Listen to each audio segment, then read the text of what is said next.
Hi, this is Christie Shinn. Welcome to NERDSoul, and this is Rock the Spot.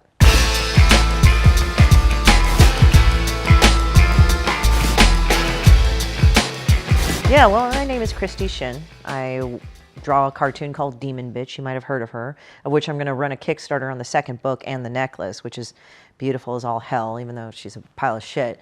But anyway, so I draw a comic book named Demon Bitch, but I'm also known for Personal Monsters, a compendium of monstrosities of personality of people based on who I hated. We can see a common theme here. So, you know, I draw a lot. I write a lot. It's mostly a combination of both. And it's a lot of awful shit that I draw. I think I just don't really care to draw the pretty stuff, even though I can. I just do the awful mean shit, and somehow people really like that. I drew all the time as a kid. I think I drew from the moment that I set my hands on a piece of paper and stuff. My dad, he worked for Bechtel, now Bechtel Bettis, and he would give me like all this scratch paper, which would just be mountains of calculations, and I'd draw all the time. I would draw for school. I just enjoyed drawing. But I think like when you get older, people have certain expectations how you're going to go to be an artist. And I think they expect you like, oh, you're going to be a famous artist, and this is how you're a famous artist. You go to art school, you go get like this fucking residency and all this other shit and blah, blah, blah. And, you know, it's good that it happens to people. But I think people think that that's the only way to success. Like I did go to art school, but I didn't go the animation route. It didn't work out for me. I tried doing other stuff. I tried getting into video games. And then I just did comics like a few times over and over again. I guess this has been my third try in comics, and I nailed it. You know, so it's just like you kind of have to go back and forth. I try to be a fine artist. I try to be this. I try to be an illustrator. Now I find out I'm all these things. And you just got to find what works for you. And I think with my parents, and I think with anybody's parents, if you don't follow the route, they get scared. They think, oh, you're going to be homeless on the fucking thing. Like, you know, you're not earning a lot by this amount. You know, you're not taking care of yourself. And I understand that's very worrisome. And sometimes some artists do end up being bummy and lame. I mean, I'm going to be admitting about that. But sometimes I think the best advice I can give for any artist is that it's an investment. It's an emotional and monetary investment, and it's not something that's easy to do. You're going to have to reinvent yourself over and over again. You're going to have to pull yourself out of from things where you never thought you could. Like there were times I've talked with a friend of mine where there were times in my career where whatever I touched broke. And we're all going to reach that at some point, you know, if not already. And we're going to hit that point and go like, oh my God, like I can't do anything else but this. And I can't do anything else but this, but nothing's happening. And I don't know why I'm living. And I've been through in those places too. And somehow you get to a point where you have to step one step at a time, even though you don't feel good, even though you're feeling like shit, even though you don't know if it's going to end anytime soon, that level of crap that's hit your life. And things look damn hopeless. And you have to, as an artist, kind of somehow pull yourself through that. And I can't give you like this wholly inspiring story of I found the Holy Grail.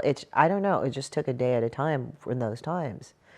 It took a lot of personal issues, you know, with family and work and everything. And sometimes, you know, like everything I touched broke. Like I would have clients like that would pay me and turned out the check bounced. You know, it was like bad. And you get to a point where I guess it's like one of those weird things where it burns everything away, even though paying your bills isn't like, I think, a bad thing to consider, but you're kind of like pushing through the shit. And then finally you actually reach to the other side where you actually find your triumph or that thing. But it literally takes one day at a time, even hours and minutes. And that is hard. And it's easy to get caught up in that feeling miserable. I'm not going to say that I never fell into it. That's how I felt. And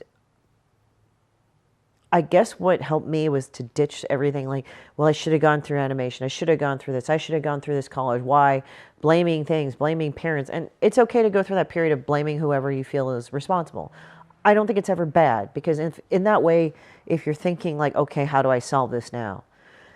And you get to the point where you just realize right now that you are You just made what you needed to make. It was all there. But it takes time. And it takes you to find that within yourself. And sometimes I think conversely, in a really messed up way, what doesn't kill you does make you stronger. And I've been through that enough times myself to say that. And again, it's not down talking anybody that goes about it a different way. It's just, I think you have to find it within yourself. Why? Why am I doing this? And sometimes you're not going to find the answer right away. Like, you're like, I know what I want to do, but I suck, apparently, because no one cares. Nobody seems to. And it's just, you have to keep plugging at it, because at some point somebody will notice.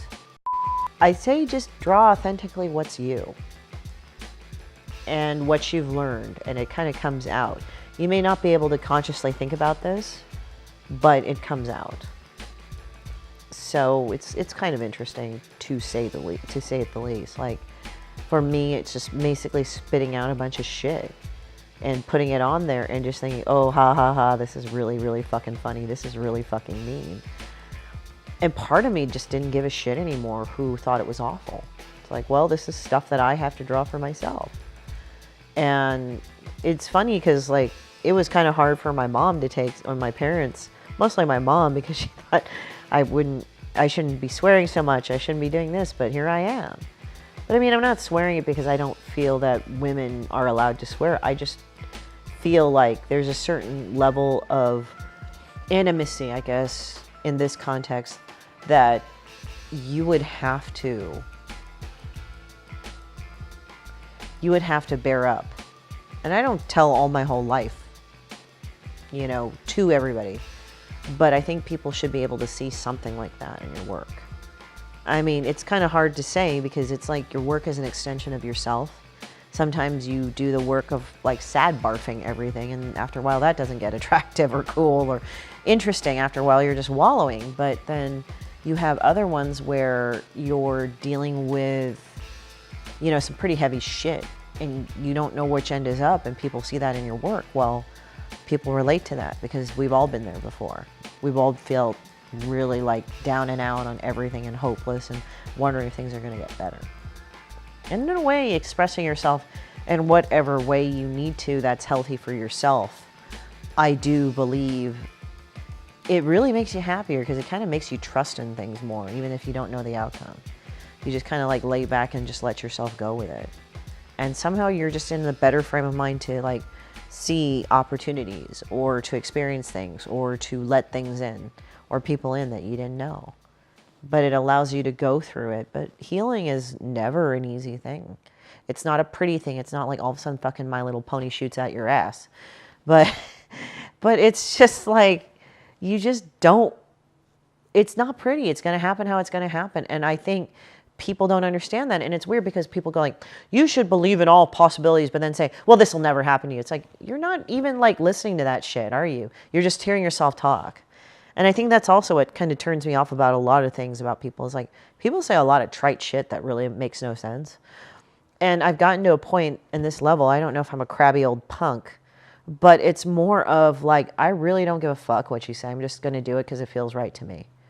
And it's funny because people always put that disclaimer, as long as you don't hurt other people. It's like, you know, usually the people that end up hurting other people are the ones that are so concerned of how they look to people on the outside that the shitty asshole of them bleeds out.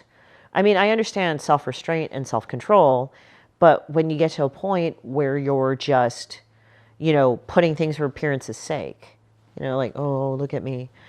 But in reality, it's really not going to be the thing. It's going to come out. People, they say fake it till you make it, and I understand that to a point. Like, carry yourself in a way that you want to be treated. But at the same time, you know, you got to be who you got to be. And it's very hard and very brilliant, but yet very, very, very brave for a person to do. It's like, you know, I'm going to be who I'm going to be, even though the person that I may not like that. My friends may not like that and reject me. You know, it's all a matter of like payback, or like, I guess the law of diminishing return. Like, you got to acknowledge that too. So, but usually, as I said, with people, they say, always put the disclaimer of like, you know, as long as you don't hurt other people. It's like, that's a given. Why the fuck do you need to say that? You know, and usually people like that tend to have a lot of their own problems that they haven't resolved in so many ways. So it's like, I mean, when I go and I talk to people, I just said, just be angry. It's okay. It's okay to be fucking angry and pissed off and feel to this level of rawness. I think the more that we acknowledge our anger and the ragey bits that we have, the more happier we'll be. And I don't mean in like the classical Nine Inch Nails thing, although I do love Nine Inch Nails. They're great at expressing anger. But the thing is that it doesn't have to be like, oh, I have to be goth, I have to be emo. It's like, well, maybe not. Maybe you just need to be, just as pissed off. Like, I don't really come across as like goth or anything. I mean, yeah, I dress in certain things when I go outside, for art stuff. But largely I kind of keep to myself and keep at home. But I have friends, but it's like I allow myself to be whoever I'm at that moment. So if you're talking about the actual person, Demon Bitch was created because I fucking got pissed off at a lot of women that treated me badly. It seems bad, but me and a lot of other women have agreed like the worst that we've ever been treated is not really by men, but a lot of women, Women can be vicious to each other, and I think there's a certain level of betrayal or that feeling, here's this person that shares the same gender as you, that should understand on a certain level what you go through as a woman, but then they turn around and do the same thing, if not worse stuff that quote unquote men do.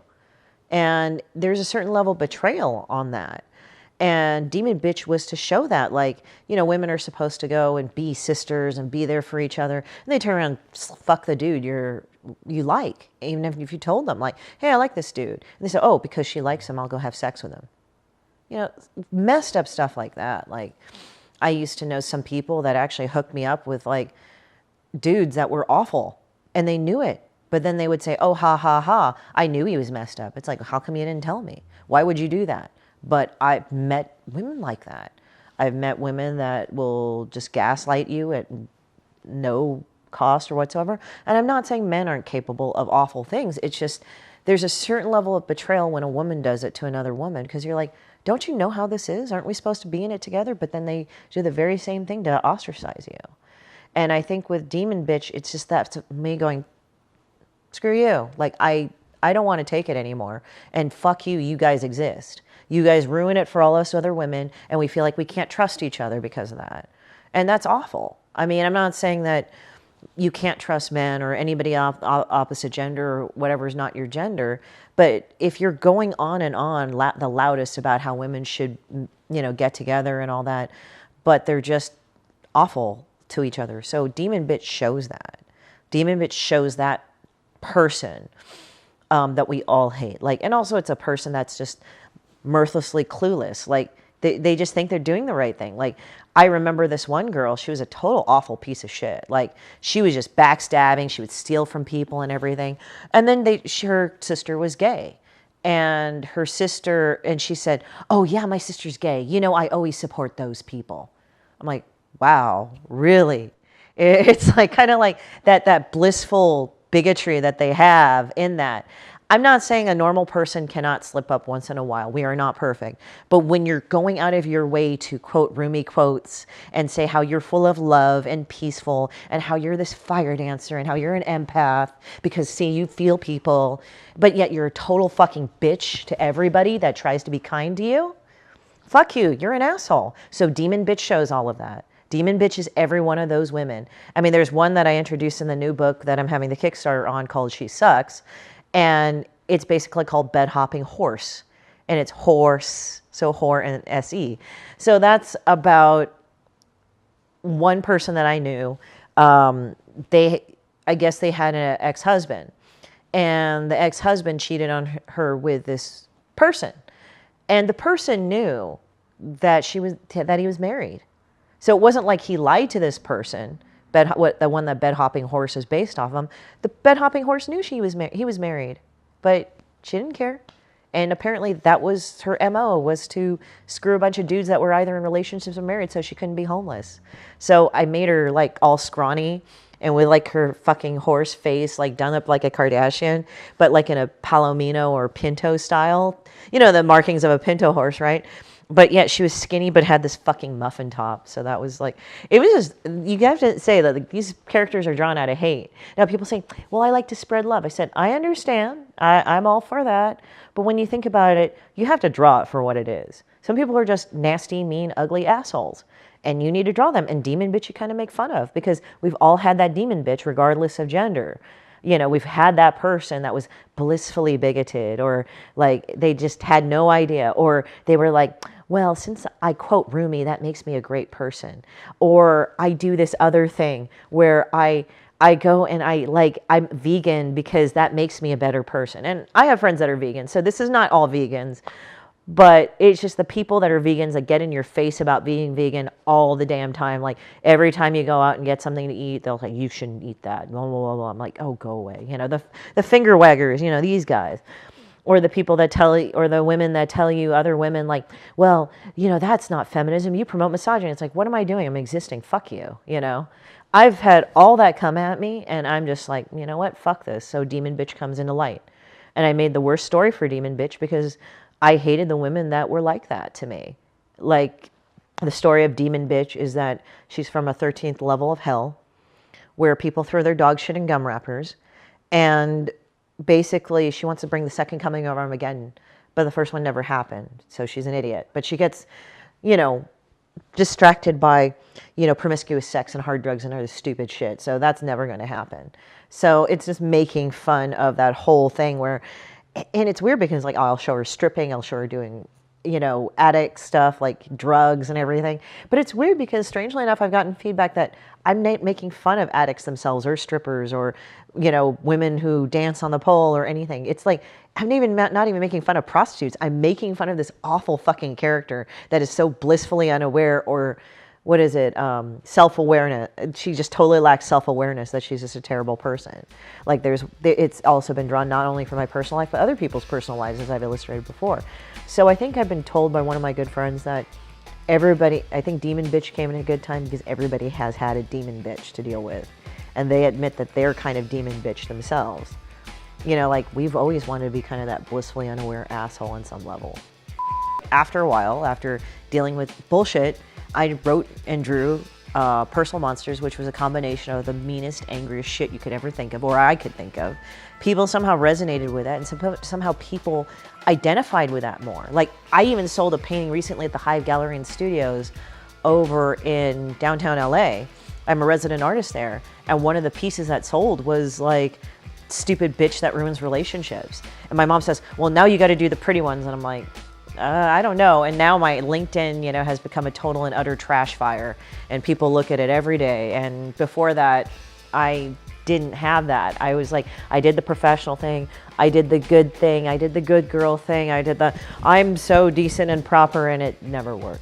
I never got attention. But yet somehow if I just tell somebody like, piss off, fuck you, you know, I hate you or something, they were okay with it. And I'm not saying like I do that to anybody that makes me mad. It's just like on a certain level of rudeness, I think, that we're taught to okay or not be, or to brush under the table, rather than, okay, well, let me see how this is for a while, or to say, okay, I'm just going to deal with this person for 5 minutes, they can go fuck off later. But, you know, the tolerance, we're supposed to have like this such level of tolerance where we take shit, but then we end up like screaming at each other that to people that are quote unquote safe, that make us mad when they're really not doing anything. Like, hence you have the internet trolls, or you have the people like, they go up to people that do makeup and they say, oh, you're fucking ugly and shit like that. I'm like, these people never did anything to you. Why are you yelling at them? But you have this weird dispersion or this disassociation of being real to people, or people say, well, I'm real to another person, but that's an excuse for them to be an asshole. And just sometimes it's like, fuck you, I just don't want to be around you because you're an asshole. You know, that's okay to do. And I think there's like a lot of misplacement, especially like, well, you hold grudges and stuff. I said, well, okay, but what is holding a grudge? I had a conversation with one of my friends this morning. It's like, what is a grudge? Like, if a person has repeatedly tried to destroy you, tried to hurt you, tried to reach out or just do something to you, and you just exist and you're not doing anything, I don't think that's holding a grudge. That's protecting yourself. Like, I don't want to be around you. You're a piece of shit. But I mean, if the person has actually made an honest effort to say, I'm sorry, or try to make it up to you, or actually be nice, I think it's okay to guardedly let that person back in. But you can't really go out of your way and, you know, like, I think we have this either or thing in our society, and really what's healthy is sometimes you can just let in a person at a time or push them out a little at a time, rather than either or you let them all in or let them all out, you know. And everybody's different, but I think people just want to see more of the gross and the ugly just because they're told, oh, we don't want to look at that. We don't want to look at the not so nice parts of things. And I don't think that's healthy. Sometimes you got to know the not so nice parts of things. You know, the rage I felt was very real. The anger that I felt was really real. Like, I'll joke with people. I say, yeah, I could have gone to jail, or I could have gone to prison, but I chose to read this book. I make great life choices. But, you know, if you look at like what people do, like school shootings, and people might disagree and they want to say it's a bunch of things. But when you think about it, like when people do shit like that, it's like this massive uncontrolled anger. Like, do you know any goddamn coping mechanisms? Were you ever taught, like, doing this is not right? You know? I mean, apart from otherwise being severely mentally disturbed, sometimes people just fly off the deep end. It's like, do you understand a certain level of where you can do that or not? Like, for me, I prefer some escalation of some point where, what I mean by in that context, if they keep coming at me, say, you know, I've been there. No, I've done this. I've had this happen to me. I understand. But I give them at least 3 chances. And if they continue to push me, then I'll get mad and I'll say, get the hell out of my face, in so many words. And people don't really do that. They just jump on everybody. And it's kind of like, okay, stop. You can't jump on everybody. And sometimes, like, if you have a friend and there's a certain level of unpleasantness you're willing to deal with to a point, but then you can also adjust your behavior so you can accommodate that annoyance too. Like, okay, there's some friends you don't want to talk about certain things on. Don't, you know, you don't have to. But there's some other people that just, you know, if you don't agree with me on everything, you're not my friend. I'm like, okay, stop. You know, that's not how you go about things. Like, we have learned to not agree or disagree and be okay with it. It's more of like, you're this terrible person if you do either. I'm like, okay, stop. One time, this guy bought the book for me, Personal Monsters. Kind of youngish guy. And he had his glasses on and everything. He was a glasses guy. I kind of wonder if he was okay. I hope he is. I think he is. But he read it. And he bought it immediately. He said, this will help me through my divorce. And I'm like, people will randomly drop stuff like that. It's like, it's sort of weird. Like, the books that I write, people are okay with telling me what fucked up shit's happened to them or opening up. Like, I've made some really good friends out of fans, and you can't believe how much shit that they've gone through. Like, either multiple instances of sexual assault to abuse, like childhood or relationship wise or whatever, to just dealing with very stressful, potentially stressful situations. And it's weird because this book kind of holds their hand and takes them through it, even though it's laughing at fucking dickheads. It's mean and it's angry, but it sort of just makes this person hold their hand, and it's telling them it's okay, that they're feeling this rage and they're not going crazy. I mean, there are people that I've talked to, and it's weird. It's sort of like a mini counseling book, even though it's like not in the guise of like, I'm going to go and do this thing to help you and fix you. It's like, this book is not asking. My books are not telling you need to be fixed. My books are just there as sort of, I think, a mirror reflection of how you may feel inside. But it's sort of like, it gives them some sort of insight. And I never really thought of it that way. I just was like, fuck you, I'm writing a pissed off book. It's funny. Fuck your ass. I don't care. But I've noticed with a lot of people, it helps them. It changes their lives, like, to a point. Like, it's okay if I touch my inner bitch. And it's done in a way where it's healthy and it's empowering for them. Not this like, I'm just going to be bitch and I'm not going to tell any man, no man, what they can do to me. It's like, no, it's like they just have a stronger sense of self of what works for them. Like, oh, hey, I'm going to go and, you know, oh, I don't want to talk to this person or anything because they're not respectful. It's like, good, then don't talk to them. You know, but it's like, you can be a quote unquote bitch and not be a raging mean person. I mean, I think people kind of confuse the two, and I could see how bitch can be. But I've noticed that people are not taught to say no. or not taught to say, hey, I'm not okay with this, or hey, I'm not cool with this, or I don't want to do this anymore. They're taught that if they're not allowed to, they're not allowed on some level to say that. Although now it's like, oh, consent is everything. But it's like, have you noticed everybody kind of goes everywhere all over the place with it? They either hyper going like, you didn't ask me for my permission. It's like, okay, there's implied, but, and again, I'm not excusing anybody that's been through sexual assault. I'm just saying, I mean, I've gone through personal instances with me and my friends, you know, in a time where we're pounded into our heads that, you know, rape and assault are not okay, but yet there seems to be more instances of it. And I think the thing with the basic thing is that it goes down to people are not allowed to have boundaries to a point. Or in this case, in day and age, and I was talking and observing with some of my friends, I said in the older days, you know, men and women knew where they stood, whether or not you agreed with it. That's just how it was. Now we're reaching an era where it's about the self, the individual. And that's up to you to say, this is where I'm okay, this is where I'm not okay. This is where I lay the ground rules for dealing with me and my body. This is how you lay the ground rules for dealing with you and your body. Can we talk about this? Can we reach a compromise? This is not something we can reach a compromise on. And I think to me, the fact is that this is just telling people it's okay to be angry about this shit. Like we're taught, oh, just get over it. I never am okay with getting over it. Getting over it is just a dismissive way. And getting through it or getting past it is another way. But I've been told by some of my really good friends, Demita, she actually passed away in 2015 when I published Personal Monster. She got to see the book. But it's like, it's a process of forgiveness. And I don't think anybody could ever, should or ever can shame you into making it go faster. They can give you insight, but it is your own process. And depending on how messed up the situation was or what it was to you, that's going to take a while. That will really take a while. And you have to allow yourself to go through the hate pile. And I think that's also what my books do, is that it's not just mean and angry and funny. It allows you to go through a hate pile. Like, I feel this raging well of hate. I feel it so much that I wish these people would die. I wish they would just fucking fuck off the planet. And this gives them permission to say, you know, it's okay to be that. Because I felt that way. And I think it's because I'm not afraid to feel that way. It's like, you know what? I spent all my life, a lot of my life, not acknowledging it. Or saying, no, I need to be the better person because whatever. And it's like, I even think people read religion wrong on that.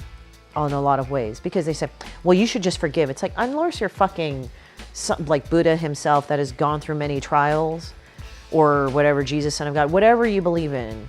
I mean, I'm just citing examples. This is not end all be all religion. I'm just citing examples. Those people were kind of exceptional in terms of how to deal with personal emotions. We're all learning. And past a certain point, you just have to give your spouse and allow yourself space to say, you know, I really feel this way. And you know what? That's okay. Because the thing is, as long as you're not going out of your way to do it, like, let's say if you think that this person's such an asshole, you hope they would die, getting a gun and shooting them is not something you should do. But feeling about it, feeling that rage and allowing that to be displaced, that energy to be displaced. And I don't even want to say the trite thing of, oh, put it in your artwork, because I've drawn shit when I'm angry many, many times, and it didn't make anything better. It didn't make it feel worse, but it didn't make anything better. But what I realized is that I focused my anger on what was fucking pissing me off, and drawing directly about it, that's what worked. Even if it was an allegorical story to a real life thing, it's like it got it out there. And literally, there are times when I've drawn stuff up, it's like, I fucking hate you, bitch. I hate you so much. Fuck you, fuck. And it was just this blind rage that I would draw. And a lot of Personal Monsters was drawn in a blind rage. I was that mad.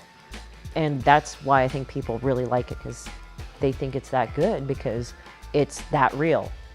I had gotten to LA, and I think we can all say, like, when you're not a native of LA, and if you're trying to make it as an artist, an actor, or anything, whether it be in the geek community in Hollywood or a combination of both, you unfortunately run into a lot of assholes. I'll admit it. You run into a lot of people that don't keep their word, that are manipulative, that are mean. And what I have learned is that people that actually do truly succeed in these things, for the most part, they have a longevity, is that they're actually nice to people. They're actually decent to people. They don't try to backstab people. They just do their work, fill deadlines, say what they're going to say, and they're going to do what they're going to say. And then they put out the work, and they put out to be good. Now so it's like I was friends, and a lot of these shitty people, they can say the right things or do the right things that make you pulled in, no matter how good of a manipulator they are. And I found myself like being friends with people, and they would just be shitty and mean and abusive and weird little ways or something, or just dismissive. So I got to a point, and then what doesn't help is that the people that they also victimize said, well, you got to just get over it. You just got to get over it. Like, I'm over it. I'm over what she did to me, but, I want to stab her. And you're like, you're not over it either, fucker. You're totally not over it. At least I'm aware that I'm enraged and I fucking want to see her be smashed into a pile of 2 concrete slabs or something. I mean, I'll admit it. I feel that. It doesn't mean that I'm going to do it. But I mean, we all have to admit to ourselves that at that point, we're at that level of rage that it's just, yes, okay, we do want to wish ill. And I don't care how high-minded you are. At some point, you've had to feel that way. I think it's a very human feeling. The more we push it down, the more we never talk about it, the more we don't admit it to ourselves, the more it's a problem that's going to come up. I mean, that's why a lot of people have stress-related diseases, I think, sometimes too. As I said, I don't think of a blanket answer that is one size fits all, but I think where we're at as a society, sometimes I think we start screaming and raging at the TV, but part of that screaming and rage is from the inability to just admit to ourselves like, hey, this fucker took money from me and I hope he crashes his car into the fucking center divider for what he did to me. Like feeling that way. I think we all feel that way to a point, and to lie about that, and I don't care how evolved you are spiritually. I think personally, you're just like, if you're that mad, you should admit it to yourself. That's the first step. You admit, because I think of this on a very pragmatic scale, is that you have to admit there's a problem. That way you could properly deal with it. And I notice also on the other side that a lot of artists or creatives or anybody say, I'm stupid for feeling this way. Like, why are you stupid for feeling this way? Like, I had this poor kid. I say kid because he's 25 and I'm older and I could be his mom. But for Personal Monsters, he said to me, his name was Finn. He was really cool. He said to me that, could you draw me the Get Over It monster? And I'm like, why? And I kind of looked at him like, I didn't know why. And he said, well, I'm kind of a hypochondriac. I'm going, okay, what do you mean? In what way? And he said, well, I had childhood leukemia. And now I have to go in for health tests and screenings to make sure I, don't have a reoccurrence. And I'm just dumbfounded like, what? And I said to him, and I don't know, I think I said it pretty much like this. I said, I'm sorry, dude, your friends are assholes. I said, leukemia, first of all, for a kid to take that in, like, I'm going to die probably. That's a lot to take in. That's a lot to push through. And you at 25, like, to quote unquote get over it, it's like, no, that's a little hard.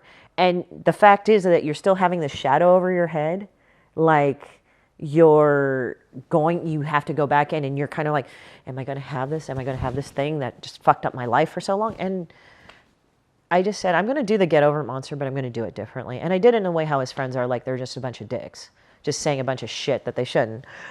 But I guess like on the long run, Personal Monsters was just an anger fest for me. But it was an anger fest of more of like, I'm calling you assholes out. But I'm not going to name you as names. But I'm going to have this as like a Darwin. It's kind of like a kid's book for adults, like a Darwin version of Origin of the Species, but kid's book for adults. And said, this is all you. This is all you. But I'm not going to put your names in it because I'm going to give you the opportunity to change. And I've had very interesting response from this book. Like one person looked at it and they said, oh, that's my wife. I'm like, it was the two-faced bitch and he had no woman with him. And I'm like, oh, I don't want to be anywhere near your house like that. Like, holy shit, I must have need some dishes thrown or some shit. But honestly, I think Personal Monsters was just an exercise in anger. But I'm very impressed in how touched, how exposing my anger and what I went through, so many people resonate with, because they were like, you just nailed it on the head. You like showed it for what it is. Like, I hated a lot of self-help books that said, well, you're going to feel happy, but sometimes you're going to feel like you're sabotaging yourself. And I said, well, what about minute to minute, day by day? How am I going to know that I'm getting better? So this was sort of my way to put it out.